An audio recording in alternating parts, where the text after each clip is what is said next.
Good morning students, welcome back in your SS class. Okay student, आज की video lecture से हम एक नया चैप्टर शुरू करेंगे and this chapter will be the last chapter of the history in 8th standard. ठीक है, चैप्टर का नेम है India after independence. In the previous chapter we have discuss the making of the nationalism या you can say the national movement from 1870 to 1947। Last chapter में हमने 1947 तक का जो नेशनल मूवमेंट था वो डिस्कस कर लिया था। उस मोमेंट में हमने देखा कि how India got independence on 15 August 1947। But students, हमने इंडिपेंडेंस अचीव कर ली और उसके तुरंत बाद हमारी सारी प्रॉब्लम सॉर्ट आउट हो जाती है, ऐसा नहीं था। ये एक नया दौर शुरू हुआ और कुछ नई जो प्रॉब्लम थी हमारे सामने क्रिएट हो गई। ठीक है, वो कौन कौन सी प्रॉब्लम थी, उन्हें कैसे ओवरकम किया गया, कैसे उनको सॉर्ट आउट किया गया और किस प्रकार से हमारे इंडिया की आधारशिला बनी आफ्टर इंडिपेंडेंस, उन सब चीजों को जानना भी आवश्यक है। तो इस वीडियो लेक्चर में आपका ये चैप्टर रहेगा इंडिया आफ्टर इंडिपेंडेंस, जहां पर हम इसके अंदर पढ़ेंगे कि किस प्रकार से इंडिपेंडेंस के बाद इंडिया कौन कौन सी प्रॉब्लम फेस करता है और किस तरीके वजह से उन्होंने उनको शॉर्ट आउट किया, किस तरीके से शॉर्ट आउट किया। Now let's start the chapter. And chapter की सबसे पहली हेडिंग बनेगी a new and divided nation. As student you all know that when India got independence it was it followed a bloody partition। ठीक है, जिस वक्त हमारा इंडिया इंडिपेंडेंट हुआ तो उसके सामने कुछ बेसिक प्रॉब्लम्स थी। सबसे पहले मैं उन बेसिक प्रॉब्लम को आपके सामने रखना चाहता हूँ। सबसे पहले जिस वक्त इंडिया इंडिपेंडेंट हुआ तो ब्रिटिश गवर्नमेंट हमें किस हाल पे छोड़ के चली गई थी कि अगर आप चाहते हो एज ए हिंदुस्तान तो आप रह सकते हो, अगर आप पार्टीशन करना चाहते हो हिंदू और मुस्लिम का, मीन्स हिंदुस्तान और पाकिस्तान का, इंडिया और पाकिस्तान का, तो आप वो भी कर सकते हो। तीसरी पोजीशन उन्होंने हमारे सामने ये दी कि जो स्टेट, जो एरिया जिस कंट्री में मिलना चाहता है, चाहे वो इंडिया में मिलना चाहता है तो इंडिया में मिल सकता है, अगर वो मिलना चाहता है पाकिस्तान में तो पाकिस्तान में मिल सकता है। ठीक है, और अगर वो इंडिपेंडेंट नेशन के रूप में रहना चाहता है तो वो इंडिपेंडेंट नेशन के रूप में भी रह सकता है, एज ए प्रिंसली स्टेट के रूप में।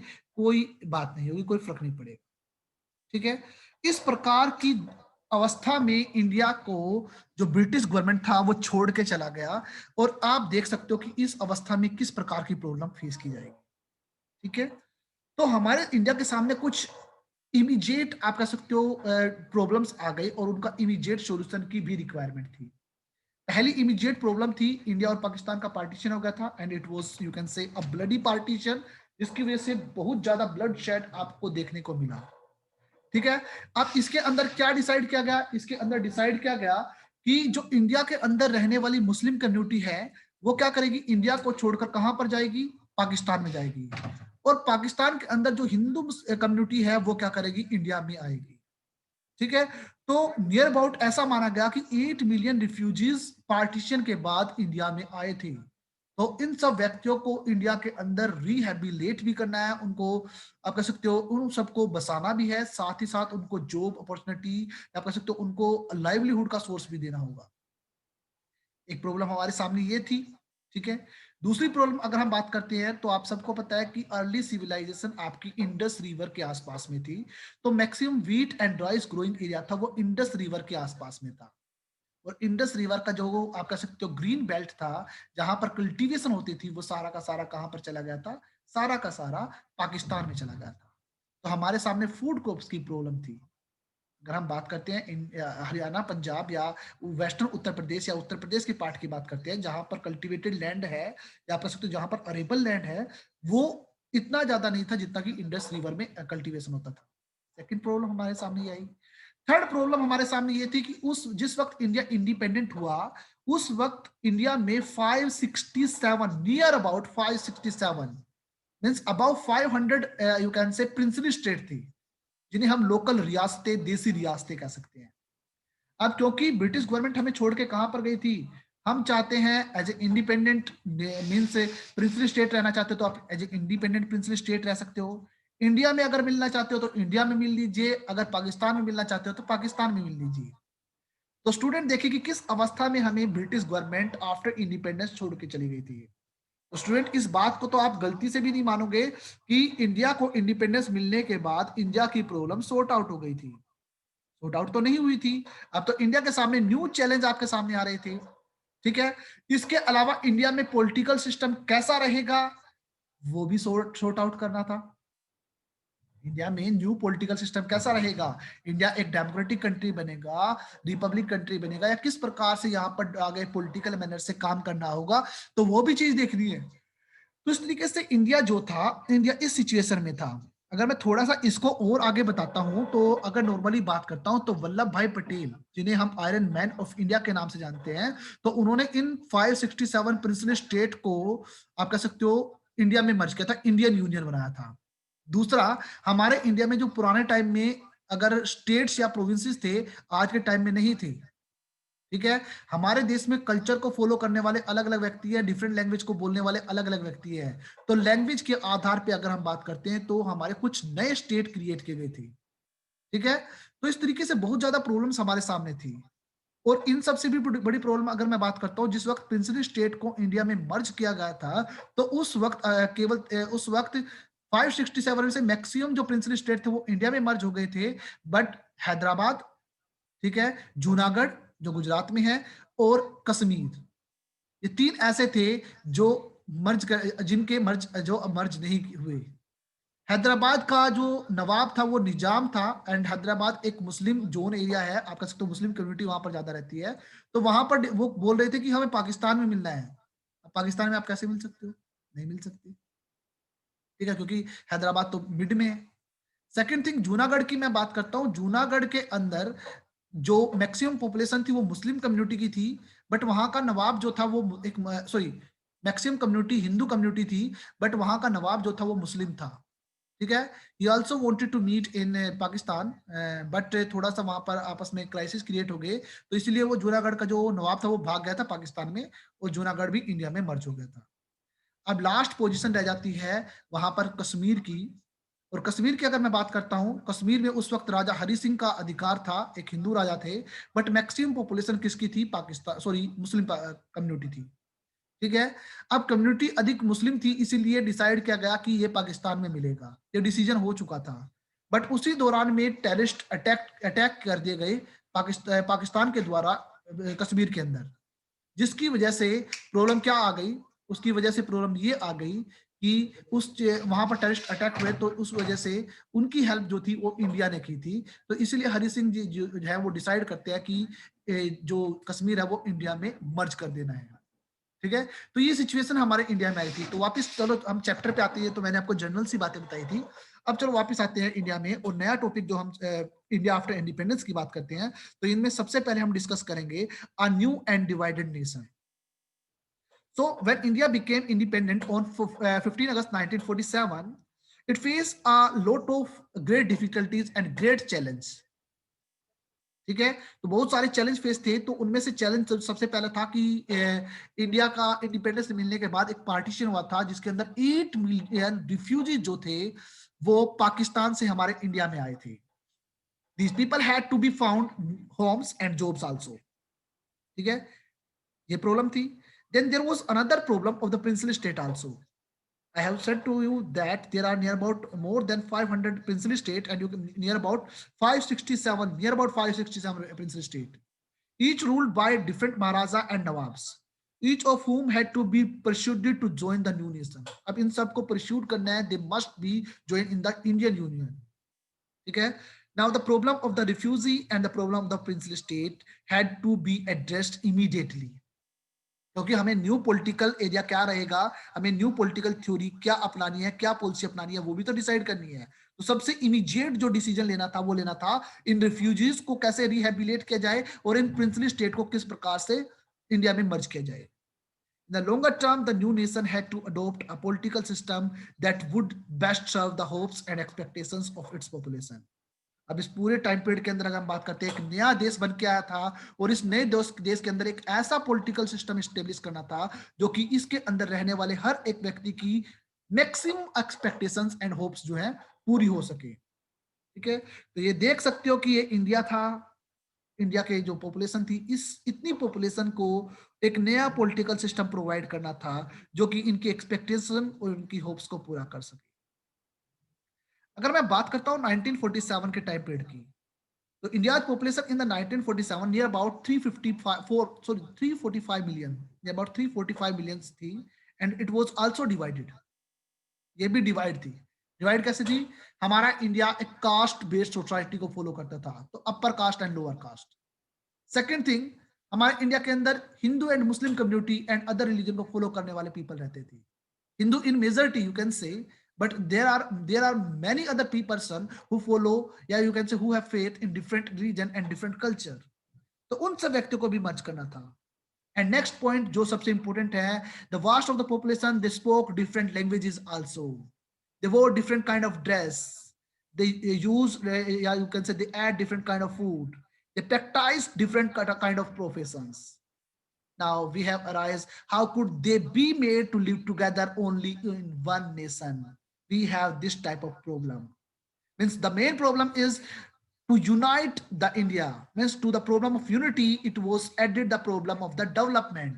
इससे हमारी डेवलपमेंट वाले प्रॉब्लम भी सॉरी इसमें एक नई प्रॉब्लम ऐड हो गई, डेवलपमेंट की प्रॉब्लम, कि इंडिया को डेवलप भी तो करना है। तो इस तरीके की प्रॉब्लम आपके सामने, मींस आफ्टर इंडिपेंडेंस हमारे इंडिया को फेस करनी पड़ी।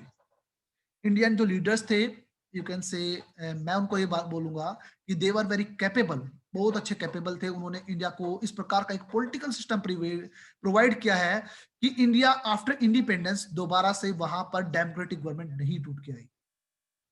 अगर हम वर्ल्ड के दूसरी कंट्रीज की बात करते हैं तो आफ्टर इंडिपेंडेंस उनके अंदर गवर्नमेंट स्टैब्लिश हुई, दोबारा से वहां पर कहीं ना कहीं डिक्टेटरशिप स्टैब्लिश हुई, फिर वहां पर फिर स्ट्रगल किया गया। इस प्रकार की प्रॉब्लम इंडिया को इंडिपेंडेंस के बाद कभी फेस नहीं करनी पड़ी, ये तो बात हम मानेंगे।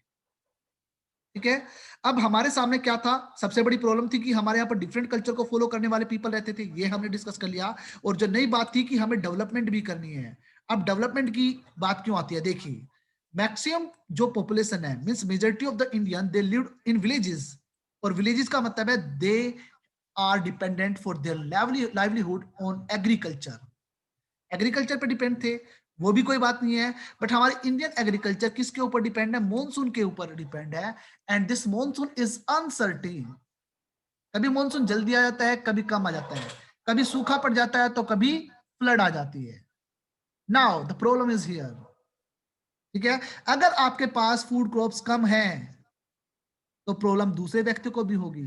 सो did the non farm sector of the rural economy, for if the crops failed, barbers, carpenters, weavers and other service groups would not get paid for their service either. अगर उनकी फसल खराब होती है तो इनको दूसरी पेमेंट कैसे मिलेगी? तो हमारे सामने ये प्रॉब्लम आ गई। ठीक है, अब हम थोड़ा सा फैक्ट्री या इंडस्ट्रियल जोन की बात कर लेते हैं। ये हमारे industrial zone means people start migrate from city to, sorry, from village to city. There are many reasons for better living standard, for better jobs, for better education, ये सब बात करते हैं। तो जरूरी नहीं है कि हम शहर में जाएंगे और जाते ही हमें नौकरी मिल जाएगी। तो मैक्सिमम पीपल के सामने ये प्रॉब्लम आती है, तो they have to move to the slum area, and this slums area are crowded slum area where there is a little access of education and little access of health care also. तो ये भी basic problem हमारे India में मिली थी। ठीक है, अब थोड़ा सा और बात कर लेते हैं। एक नया देश बना था, मैक्सिमम पॉपुलेशन पुअर्टी को फेस करती थी। पुअर्टी भी हमारे सामने एक बहुत बड़ी प्रॉब्लम थी। एंड इवन आज की अगर मैं बात करता हूं तो आज भी इंडिया में पुअर्टी की प्रॉब्लम है।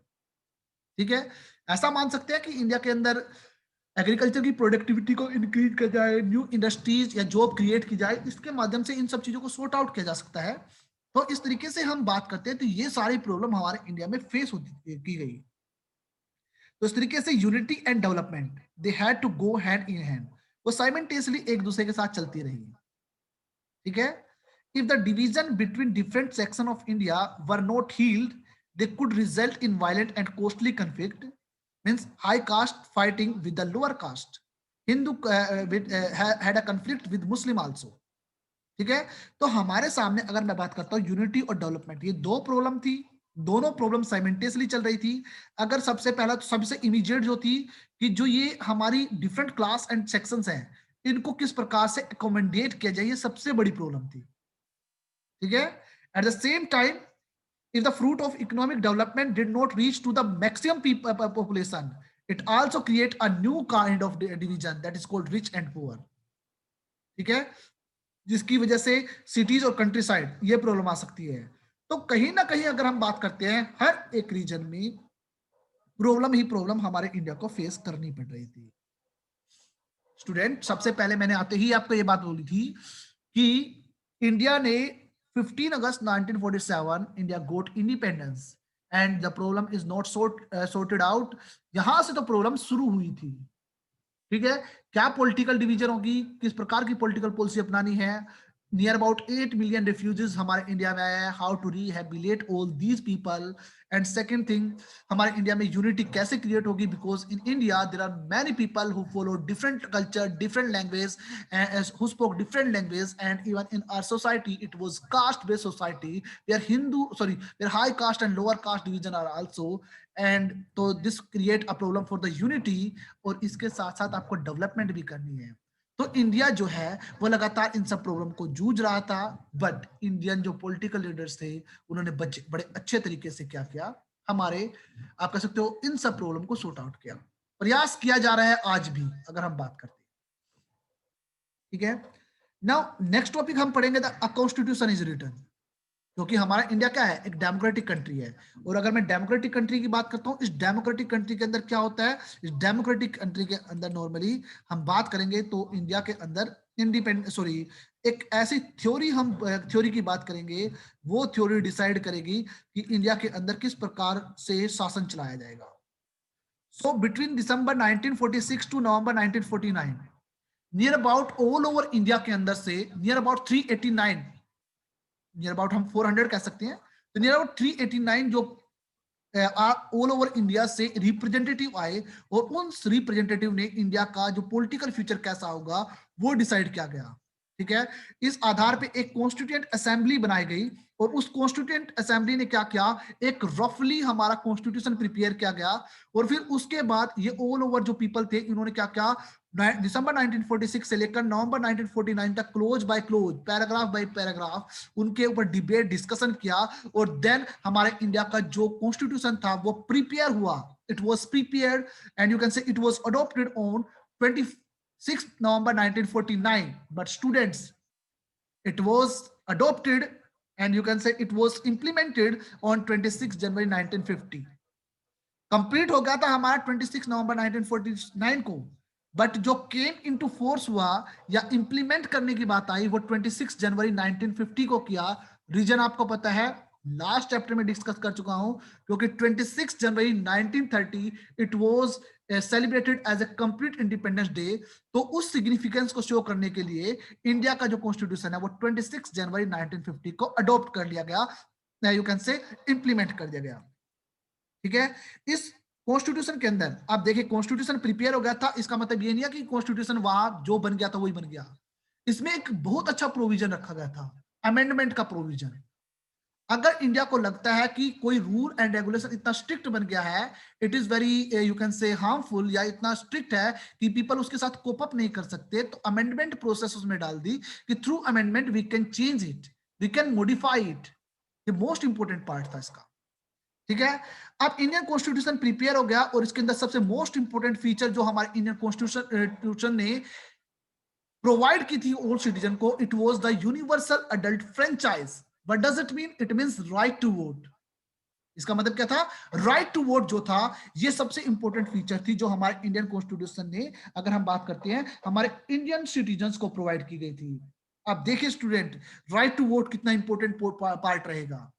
इंडिया इंडिपेंडेंट हुआ, कॉन्स्टिट्यूशन अडॉप्ट हुआ, और उसके अडॉप्शन के बाद ही इंडिया में चाहे पॉपुलेशन किसी भी वर्ग से क्यों ना बिलोंग करे, everyone has right to vote। ठीक है, so all Indian above the age of the 21। अब 1950 में जब कॉन्स्टिट्यूशन बना, उस वक्त हमारी वोट देने की जो एज थी वो 21 थी, याद रखना।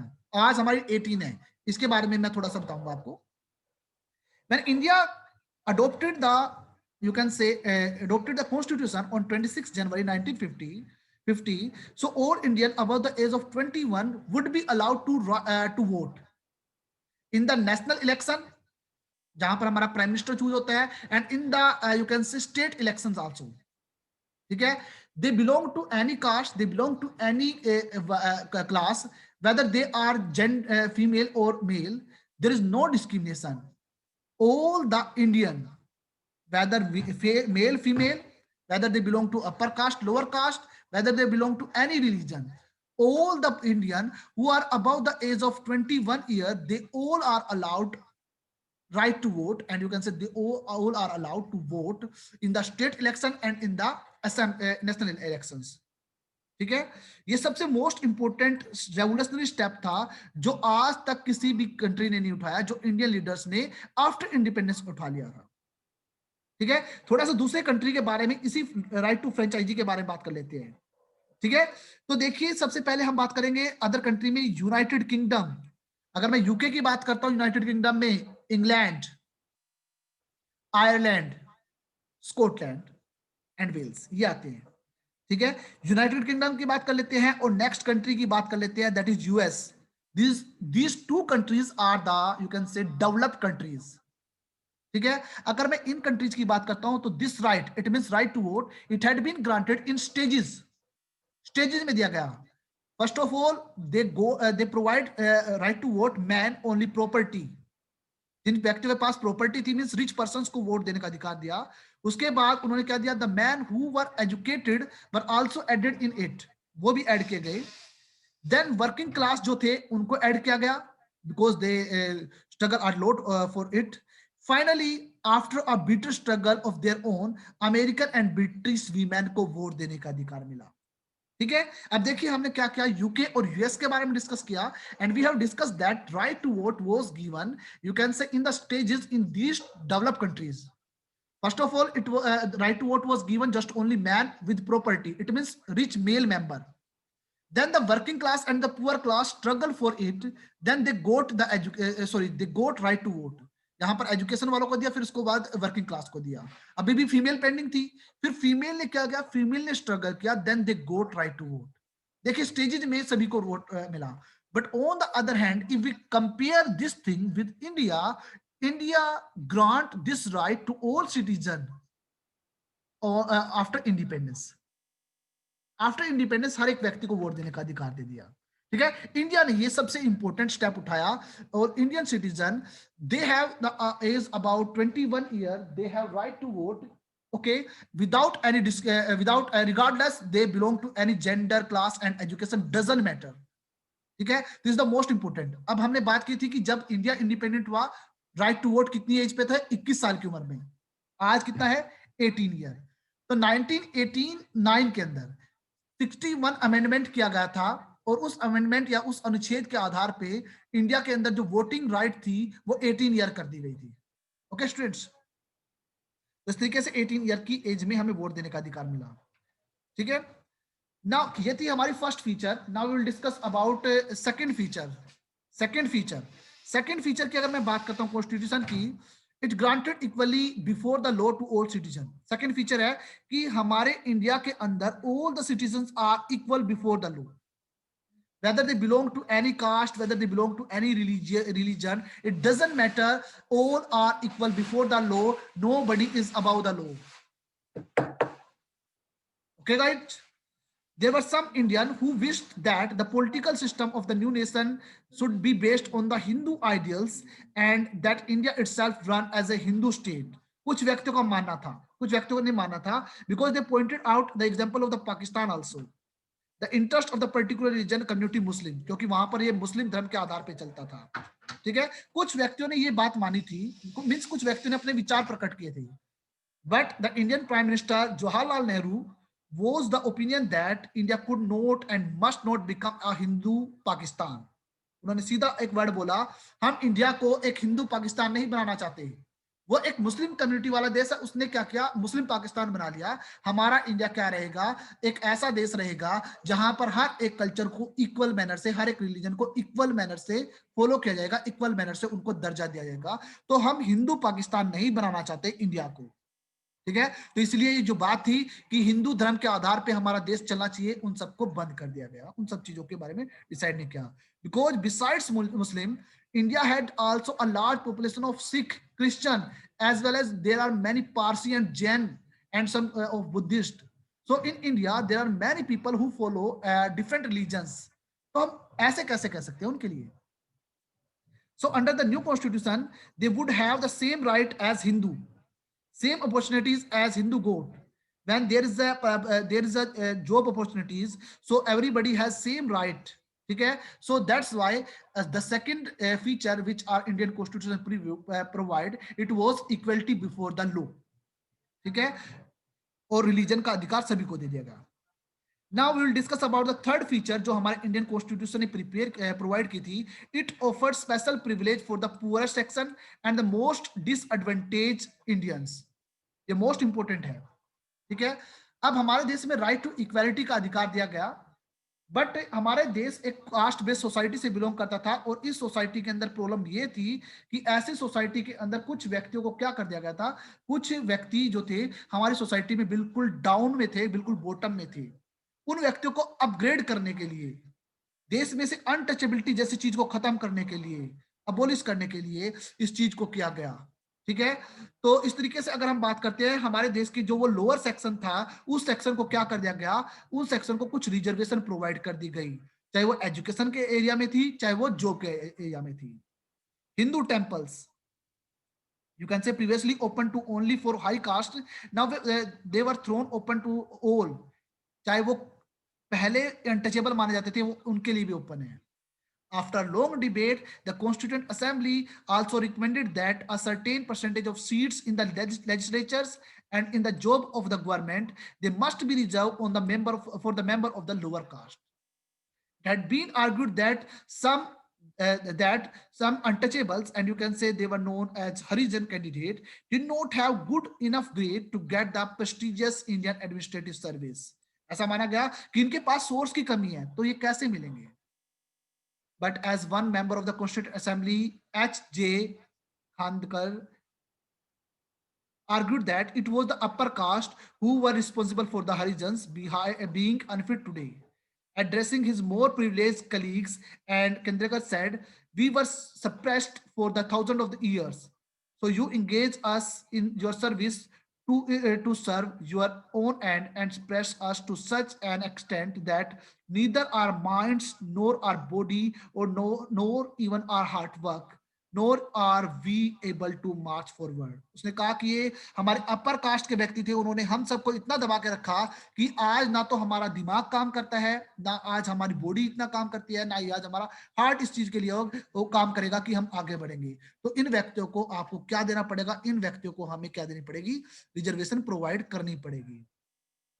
Along with the former untouchables, the Adivasis and the scheduled tribes, they were also granted reservation seat in jobs, and you can say some reservation seat in the legislatures. Like the SC, these Indians too had been deprived from the discriminated against them. अब ये व्यक्ति भी वंचित थे. So the tribal had been deprived for the modern health care and education, while their Indian land and forest had been taken away by the most powerful Britishers also. तो इसीलिए इनको भी कुछ प्रिविलेज हमारे इंडियन कॉन्स्टिट्यूशन में दिए गए थे. अब इंडियन कॉन्स्टिट्यूशन में इनको प्रिविलेज देने का मतलब ये नहीं था कि आप कह सकते हो इनको 100% प्रिविलेज मिल जाएगा.